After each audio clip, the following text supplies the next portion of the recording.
சென்டமா viewers அனைவருக்கும் வணக்கம். நடப்பு நிகழ்வுகள்ல இன்றைக்கான நிகழ்வுகள் என்னன்னு சொல்லி நம்ம இன்னைக்கு பார்க்க போறோம். ஸோ ஃபர்ஸ்ட் பேஜ்ல ஒரே நாடு ஒரே தேர்தல் அப்படின்னு சொல்லி கொடுத்துருக்காங்கல்ல. ஸோ இந்த ஒரே நாடு ஒரே தேர்தல் தொடர்பான நாடாளுமன்ற கூட்டுக்குழுவின் முதல் கூட்டம் வந்து டெல்லியில வந்து நடைபெற்றது. ஓகேவா? ஸோ கூட்டத்தொடர் வந்து எங்க நடைபெற்றதுன்னு கேட்பாங்க. டெல்லியில நடைபெற்றது. ஸோ இதுல நீங்க படிக்க வேண்டிய விஷயம் என்ன அப்படின்னா, இந்த ஒரே நாடு ஒரே தேர்தலுக்கான சட்ட அமைப்பு என்ன அப்படின்னு சொல்லி பார்க்கணும். இதுல வந்துட்டு பாருங்க, அதாவது அரசமைப்பு சட்டம் வந்து 129 நீங்க கொடுத்திருப்பாங்க. சரியா? 129வது திருத்த சட்ட மசோதா மூலமா வந்துட்டு இந்த ஒரே நாடு ஒரே தேர்தல் அப்படின்றத நடைமுறையை எடுத்துட்டு வந்திருப்பாங்க. அதுக்கான எதிர்ப்புகள் வந்துட்டு நிறைய, அதோட ஆப்போசிட் பார்ட்டி எல்லாமே எதிர்ப்புகள் தெரிவிச்சிருக்காங்க அப்படின்னு சொல்லிட்டு சொல்லியிருக்காங்க. இதுல நீங்க வேற எதுவுமே வந்து தெரிஞ்சுக்க வேணாம். அதுக்கப்புறம் இதுல வந்து 39 பேர் கொண்ட குழு மூலயமா தான் வந்துட்டு இந்த 29வது திருத்த மசோதா சட்டம் மூலயமா ஒரே நாடு ஒரே தேர்தல் அப்படின்ற ஒரு விஷயத்தை எடுத்துட்டு வரணும் அப்படின்னு சொல்லிட்டு சொல்லியிருப்பாங்க. சரியா? குளிர்கால கூட்டத்தொடர்ல சொல்லியிருப்பாங்க. அடுத்து பேஜ் நம்பர் 3ல சென்னையில் காவல் கரங்கள் அப்படின்ற ஒரு திட்டம் வந்து எடுத்துட்டு வந்திருந்தாங்க. காவல் கரங்கள் அப்படின்ற திட்டம் வந்துட்டு ஆரம்பிச்சாங்க. எப்பன்னா 2021 ஏப்ரல் 21ல வந்து இது தொடங்கியிருப்பாங்க. இந்த காவல் கரங்கள் என்ன அப்படின்னா, ஆதரவற்றோர், மன வளர்ச்சி இல்லாதவங்க எல்லாம் இப்போ இந்த ரோட் சைட்லாம் வந்துட்டு ஆதரவற்றவர்கள்லாம் இருக்காங்கல்ல, அவங்கள எல்லாருமே வந்து ரெஸ்கியூ பண்ணி ஒரு காப்பகத்துல போய் அவங்கள பாதுகாக்கிறது தான் வந்துட்டு காவல் கரங்கள் அப்படின்ற ஒரு திட்டம். இது மூலயமா வந்துட்டு இந்த 3 வருஷத்துல 7712 பேரை வந்து அவங்க மீட்டிருக்காங்க அப்படின்னு சொல்லிட்டு போட்டிருக்காங்க. பாருங்க, இந்த காவல் கரங்கள் அமைப்பின் சேவையை பாராட்டி கௌரவிக்கும் வகையில் கடந்த 2023ஆம் ஆண்டு ஸ்காட்ச் விருது வழங்கப்பட்டது. ஸோ கொஸ்டின் வந்து எப்படி கேட்பாங்கன்னா, ஸ்காட்ச் விருது எதற்காக வழங்கப்பட்டதுன்னு சொல்லி கேட்டாங்க அப்படின்னா, காவல் கரம் அமைப்புல அவங்கள செய்யற அந்த சேவையை பாராட்டி என்ன விருது கொடுக்குறாங்க? ஸ்காட்ச் விருது வந்து கொடுக்குறாங்க. சரியா? இவ்வளவுதான் நீங்க இதுல தெரிஞ்சுக்க வேண்டியது. சாரங் 2025 கலாச்சார விழா வந்து IITல வந்து தொடங்கி இருக்காங்க. ஸோ இது வந்துட்டு ஏன் ரொம்ப முக்கியம் அப்படின்னா, இந்தியாவிலேயே மிக பெரிய அளவில் மாணவர்களால் நடத்தப்படும் வருடாந்திர கலாச்சார விழா. சரியா? அதுதான் வந்துட்டு சாரங் 2025. இது 51வது விழா வந்து இந்த 2025ல செலிப்ரேட் பண்றாங்க, நடக்க போறாங்க. சரியா? தொடங்கி இருக்காங்க. ஓகேவா? அடுத்து பெண்களுக்கான சிறந்த நகரங்கள் பட்டியலில் சென்னை வந்துட்டு இடம் பெற்றிருக்கு அப்படின்னு சொல்றாங்க.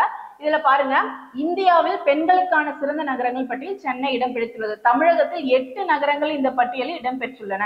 சரியா? தமிழகத்துல மொத்தம் 8 நகரங்கள் வந்து இடம்பெற்றிருக்கு. அதுல பணியிட கலாச்சார ஆலோசனை நிறுவனமான அவதார் குழுமம் இந்தியாவில் பெண்களுக்கான சிறந்த நகரங்கள் என்னும், சோ இந்த பெண்களுக்கான சிறந்த நகரம் சென்னை அப்படின்ற ஒரு பட்டியலை வெளியிட்டது யாருன்னு கேட்டாங்க அப்படின்னா, அதாவது இங்க பாருங்க, ஆலோசனை பணியிட கலாச்சார ஆலோசனை நிறுவனமான அவதார் அப்படின்ற குழுமம் வந்து வெளியிட்டு இருக்காங்க. ஓகேவா? இப்போ அந்த 8 மாநிலங்கள் என்ன அப்படின்னு சொல்லிட்டு பார்க்கலாம். இதுல பாருங்க, மாநிலங்கள் வாரியான மதிப்பீட்டில் கேரளம் 20.89 மதிப்பெண்களுடன் முதல் இடத்துல இருக்கு. ஃபர்ஸ்ட் வந்து கேரளா தான் ஃபர்ஸ்ட் பிளேஸ்ல இருக்கு. சரி, அடுத்தது தெலுங்கானா 20.57 மதிப்பெண்களுடன் 2ஆம் இடத்திலும், மகாராஷ்டிரம் வந்து 19.93 மதிப்பெண்கள் பெற்று 3ஆம் இடத்திலும் இருக்கு. ஸோ ஃபர்ஸ்ட் 3 இடம் வந்து ஃபர்ஸ்ட் தெரிஞ்சு வச்சுக்கோங்க. என்னது? கேரளம், தெலுங்கானா, மகாராஷ்டிரா. சரியா? கேரளா, தெலுங்கானா, மகாராஷ்டிரா அப்படின்னு ஞாபகம் வச்சுங்க. கேடிஎம் பைக் எல்லாருக்குமே ஃபேமஸா தெரியும் இல்லையா? ஸோ கேடிஎம் கேரளா, தெலுங்கானா, மகாராஷ்டிரான்னு தெரிஞ்சு வச்சுக்கோங்க. ஃபர்ஸ்ட் 3. அதே மாதிரி சென்னை வந்து எந்த இடத்துல இருக்கு அதையும் தெரிஞ்சு வச்சுக்கோங்க. 3ஆம் இடத்துல மகாராஷ்டிரா இருக்கு. 19.38 மதிப்பெண்களுடன் தமிழ்நாடு 4ஆம் இடத்திலும் உள்ளது. தமிழ்நாடு வந்துட்டு 4ஆம் இடத்திலும் உள்ளது அப்படின்னு சொல்றாங்க. சரியா?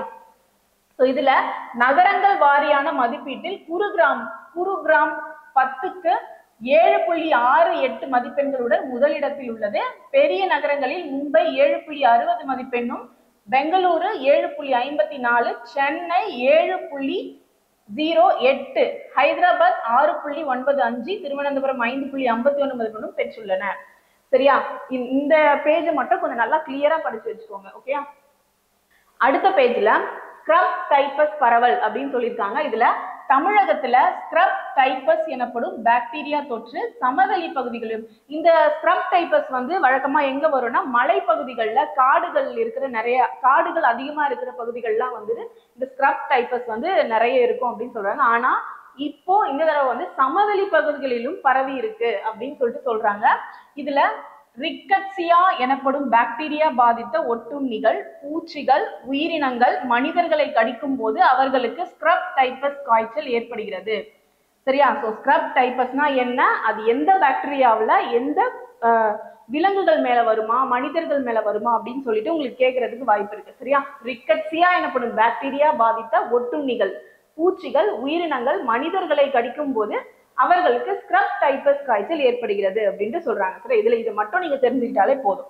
ஓகே, அடுத்ததா மாலத்தீவு பாதுகாப்பு மேம்பாட்டுக்கு ஆதரவு. இருதரப்பு பேச்சில் இந்தியா உறுதிமொழி அளிச்சிருக்கு.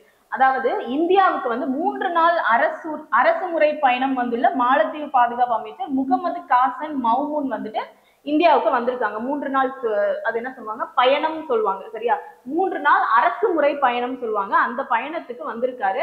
ஸோ அப்போ ராஜ்நாத் சிங்குடன் தில்லியில் இருதரப்பு பேச்சுவார்த்தையில் பங்கேற்றனர். ஸோ அப்போதான் என்ன சொல்லியிருப்பாங்க, மாலத்தீவுக்கு பாதுகாப்பு அளிக்கிறதுல இந்தியா ஒத்துழைக்கும் அப்படின்னு சொல்லிட்டு ஒரு பேச்சுவார்த்தை நடத்தியிருக்காங்க அப்படின்னு சொல்றாங்க. சரியா?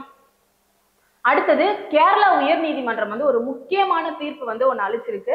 அது என்னன்னு பாருங்க. பெண்களின் உடல் வடிவத்தை வர்ணிப்பதும் பாலியல் துன்புறுத்தல் தான் அப்படின்னு சொல்லிட்டு கேரளா உயர் நீதிமன்றத்துல தீர்ப்பளிச்சிருக்காங்க. பெண்களின் உடல் வடிவம் குறித்து பாலியல் ரீதியில் வர்ணிப்பதும் பாலியல் துன்புறுத்தல் சட்டத்தின்படி தண்டனைக்குரிய குற்றமாக கருதப்படும் என்று கேரளா உயர் நீதிமன்றம் சொல்லியிருக்காங்க. சரியா? சோ இது முக்கியமானது. எந்த உயர் நீதிமன்றம் எந்த மாநிலத்துல எடுத்துட்டு வந்தாங்க அப்படின்னு சொல்லிட்டு கேட்பாங்க. ரொம்பவே இம்பார்ட்டன்டான டாபிக், பார்த்துக்கோங்க. அடுத்ததா ஹெச்எம்பி வைரஸ் பத்தின உண்மைகள் என்ன அப்படின்னு சொல்லிட்டு பார்க்கலாம். ஹெச்எம்பி வைரஸ் அப்படின்னா என்ன அப்படின்னா பாருங்க, ஹியூமன் மெட்டா நியூமோ வைரஸ். ஓகேவா? ஹியூமன் மெட்டா நீமோ வைரஸ் தான் ஹெச்எம்பி வைரஸ் அப்படின்னு சொல்றாங்க. ஃபுல் ஃபார்ம்ல கேட்கறதுக்கு உங்களுக்கு வாய்ப்பு இருக்கு. இதுல நம்ம செய்யக்கூடியது பாருங்க, தற்காப்பு முறைகள். ஓகே, எந்த வைரஸ் எதுவாக இருந்தாலும் பரவாயில்ல, ஆனா நீங்க ஃபர்ஸ்ட் செய்ய வேண்டியது பொது இடங்களில் முகக்கவசம். ஓகேவா? அடுத்து சமூக இடைவெளி, அடுத்து இருமல் தும்மலின் போது வாய் மூக்கை மூடுதல். இதெல்லாம் நார்மலா ஏதாவது ஒரு வைரஸ் ஃபீவர் இருந்தாலுமே இல்ல பக்கத்துல இருக்கவங்களுக்கு ஒரு சளி பிரச்சனை அந்த மாதிரி ஏதாவது இருந்தாலுமே நீங்க நார்மலா பண்ண வேண்டியதுதான் இது. கைகளை அவ்வப்போது கழுவுதல், எதிர்ப்பாற்றலை தக்க வைத்துக் கொள்ளுதல். சரியா? இது எல்லாமே நீங்க பண்ண வேண்டியது அப்படி சொல்றாங்க. இந்த வைரஸ் பரவதில்ல கூடுதல் கவனம் யாருக்கு செலுத்தணும்னு சொல்றாங்க பாருங்க. 5 வயதுக்குட்பட்ட குழந்தைகள், முதியவர்கள், உறுப்பு மாற்று சிகிச்சை மேற்கொண்டவர்கள், எதிர்ப்பாற்றல் குறைந்தவர்கள், இணை நோயாளிகள் அப்படின்னு சொல்றாங்க. இவங்க எல்லாருக்குமே நம்ம கூடுதல் கவனம் செலுத்தி இந்த வைரஸ்ல அவங்கள பாதுகாக்கணும் அப்படின்னு சொல்றாங்க. சரியா? அடுத்ததா ஸ்பேடெக்ஸ் விண்கலங்கள் ஒருங்கிணைப்பு தள்ளி வைப்புன்னு சொல்றாங்க. நேத்து நியூஸ்ல நம்ம என்ன பார்த்தோம் அப்படின்னா, இந்த ஸ்பேடெக்ஸ் விண்கலங்கள் ஒருங்கிணைப்பு இன்னைக்கு நடக்கிறதா இஸ்ரோல இருந்து சொல்லியிருந்தாங்க. ஆனா இப்போ தொழில்நுட்ப கோளாறு காரணமா என்ன பண்ணிருக்காங்கன்னா அதை தள்ளி வச்சிருக்காங்க. சரியா? PSLV C-60 ராக்கெட் மூலம் அனுப்பப்பட்ட ஸ்பேடெக்ஸ் இரட்டை விண்கலங்களை விண்வெளியில் ஒருங்கிணைக்க வியாழக்கிழமை திட்டமிட்டிருந்த நிலையில் தொழில்நுட்ப காரணங்களால் இது என்னாச்சு, இப்போ நிறுத்தப்பட்டது, ஒத்தி வைக்கப்பட்டிருக்குன்னு சொல்றாங்க. பாரதிய அந்தரிக்ஷ ஸ்டேஷன் என்னும் இந்திய ஆய்வு மையத்தை 2035க்குள் விண்ணில் நிறுவ இஸ்ரோ திட்டமிடப்பட்டுள்ளது. இதுதான் இங்க முக்கியமானது. பாரதிய அந்தரிக்ஷ ஸ்டேஷன் அப்படின்ற இந்திய ஆய்வு மையத்தை எந்த வருடத்திற்குள் அமைப்பதாக இஸ்ரோ தெரிவித்தது அப்படின்னு சொல்லி கேட்டாங்கன்னா 2035 பாரதிய அந்தரிக்ஷ ஸ்டேஷன். ஓகேவா? ஞாபகம் வச்சுக்கோங்க. ஸோ இதற்கான ஒத்திகை தான் இந்த ஸ்பேடெக்ஸ் திட்டம். அதுக்கான முன்னோடியா தான் இந்த ஸ்பேடெக்ஸ் திட்டத்தையே எடுத்திருக்காங்க. இதுல தலா 400 கிலோ எடை கொண்ட ஷேசர் மற்றும் டார்கெட் எனும் 2 விண்கலங்களை இஸ்ரோ வழிகாட்டுதலின் கீழ் தனியார் நிறுவனம் வடிவமைத்தது. அந்த இரட்டை விண்கலங்களை எடுத்துட்டு தான் என்ன பண்ணுச்சு, இந்த C-60 PSLV C-60 30ஆம் தேதி லான்ச் பண்ணியிருப்பாங்க. ஸோ அந்த திட்டம் தான் இந்த பாரதிய அந்தரிக்ஷ ஸ்டேஷனுக்கு ஒரு முன்னோடி திட்டமா எடுத்திருக்காங்க அப்படின்னு சொல்லிட்டு சொல்றாங்க. சரியா? ஸோ இதுல அந்த இரட்டை விண்கலங்கள் PSLV C-60 ராக்கெட் வாயிலாக ஸ்ரீஹரிகோட்டாவில் உள்ள ஏவுதளத்தில் இருந்து லான்ச் பண்ணாங்க அப்படின்னு சொல்றாங்க. இந்த விண்கலங்கள் புவியில் இருந்து சுமார் 700 கிலோமீட்டர் தொலைவில் வெவ்வேறு சுற்றுப்பாதை நிலைநிறுத்தப்பட்டு அதன் தொலைவு படிப்படியாக குறைக்கப்பட்டது அப்படின்னு சொல்றாங்க. அதன் தொடர்ச்சியாக அவற்றை ஒன்றோடு ஒன்று ஒருங்கிணைக்கும் நிகழ்வை வியாழக்கிழமை மேற்கொள்ளப்பட திட்டமிடப்பட்டிருக்காங்க. அடுத்து என்ன சொல்லியிருக்காங்க, அதற்கான முன்னேற்பாடாக புவி வட்ட பாதையில் இரு விண்கலங்களுக்கும் இடையிலான தொலைவை 225 மீட்டராக குறைத்த போது புற சூழல் காரணமாக ஏன் அவங்க இன்னைக்கு லான்ச் பண்ணல, அந்த இது பண்ணல அப்படின்னு சொல்லிட்டு சொல்றாங்க. 700 கிலோமீட்டர் தொலைவுல என்ன பண்றாங்க, நிலைநிறுத்தப்படுறதா சொல்லியிருந்தாங்க. ஆனா 225 கிலோமீட்டர்லயே அவங்களால அதை பண்ண முடியல அப்படின்னு சொல்லிட்டு இந்த திட்டத்தை வந்து தள்ளி வச்சிருக்காங்க. ஓகே, அடுத்து மிகப்பெரிய திட்டங்கள் காத்திருக்கின்றன அப்படின்னு சொல்லிட்டு இஸ்ரோ புதிய தலைவர் வந்துட்டு யாரு, வி நாராயணன் அவர்கள் வந்துட்டு பதவி ஏற்கும்போது என்ன சொல்லியிருக்காங்க, இதை தெரிவிச்சிருக்காங்க. ஸோ இதுல நீங்க தெரிஞ்சுக்க வேண்டியது, இந்த ஒரு திட்டமா வந்துட்டு அவங்க லான்ச் பண்ணும்போது அந்தந்த மந்த்ல ஒரு மேகசின்லயோ இல்ல எதுலயோ வரும். அப்போ வந்து இதை படிச்சுக்கோங்க. இது வந்து சும்மா ஜஸ்ட் தெரிஞ்சுக்கோங்க. அவர் வந்துட்டு பதவி ஏற்கும் போது புதிய அதான் நார்மலா எல்லாருமே சொல்றதுன்னா, ஒரு புதிய பதவியில ஒருத்தவங்க வராங்கன்னா இந்தந்த ப்ராசஸ் எல்லாம் வந்து நாங்க அடுத்தடுத்து பண்ண போறோம் அப்படின்னு சொல்லியிருப்பாரு.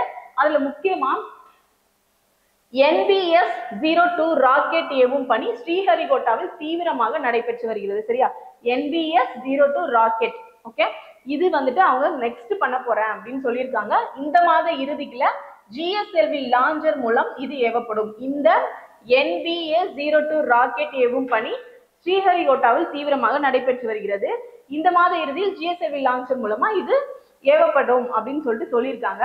அத்தோட அமெரிக்காவின் வர்த்தக செயற்கைக்கோளை இஸ்ரோவின் மேக் 3 லாஞ்சர் மூலம் செலுத்தும் முயற்சியும் இதுல இருக்கு அப்படின்னு சொல்லிட்டு அடுத்து நாங்க பண்ண போறோம்னு சொல்றாங்க. சந்திராயன் 3 திட்டத்தின் மூலம் நிலவின் தென்பகுதியில் தரையிறங்கிய முதல் நாடு என்ற பெருமையை இந்தியா பெற்றதை அனைவரும் அறிவர். ஓகே, அதே மாதிரி சந்திராயன் 4 திட்டமும் வந்துட்டு கனிமங்களை சேகரித்து ஒரு முயற்சி மேற்கொள்ளப்படும் அப்படின்னு சொல்லிட்டு சொல்லியிருக்காங்க. ஸோ இந்த திட்டங்கள்லாம் வந்துட்டு அடுத்தடுத்து நாங்க செயல்படுத்திட்டே இருப்போம் அப்படின்னு சொல்லிட்டு திரு வி நாராயணன் அவர்கள் வந்து தெரிவிச்சிருக்காங்க. சரியா, ஸோ இதே மாதிரி டெய்லி கரண்ட் அஃபேர்ஸ் நீங்க தெரிஞ்சுக்கணும் அப்படின்னு விருப்பப்பட்டீங்க அப்படின்னா சென்டம் ஆஃப் சேனலை சப்ஸ்கிரைப் பண்ணுங்க. தேங்க்யூ.